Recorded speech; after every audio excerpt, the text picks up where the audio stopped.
Okay, so here's what I think the BOJ endgame is. The first thing to note is that betting against Japanese government bonds, or JGBs, is dubbed the Widowmaker trade. The reason why that is because I'm not the first one to notice a high debt to GDP ratio in Japan.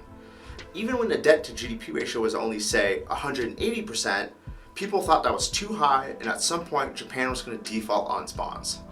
Well, Japan has never defaulted on its bonds in recent history, and people who were betting against JGBs essentially lost their shirts, lost their jobs, and essentially, this is why we call it the Widowmaker trade. There's another interesting aspect about Japanese bondholders, or JGB bondholders, which is that most of the bond holdings of JGBs are from the Japanese themselves. So even if, say, the BOJ wanted to raise interest rates, there would be a twofold effect. One is that higher interest rates would slow down the economy when they're essentially trying to spark growth. But two, the net present value losses of owning, say, a 50 basis point 10-year JGB that should now be yielding 350 basis points will be concentrated within the Japanese economy itself. So all the pain would be felt internally as well. Remember when SVB went broke? Essentially, SVB owned a bunch of US treasuries on its balance sheet, and the Federal Reserve raising interest rates made it so that the net present value of those US treasuries, those losses essentially wiped out the capital structure of SVB.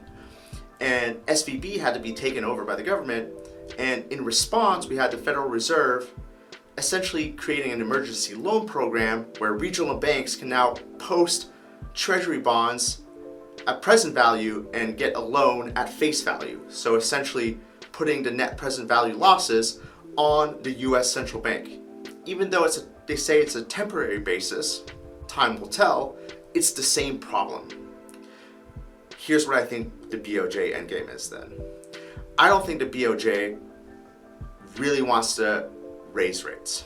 I think what they want to do is to quietly and slowly amass all the JGBs that are outstanding in the market. They're just going to keep buying them, and as long as the yen doesn't break, they can continue to circle up all the JGBs out of the economy and put it on the central bank balance sheet, and it can continue to finance government deficits. In our current fiat world, central banks have learned that they can control the bond market. What they can't control is fiat currency value.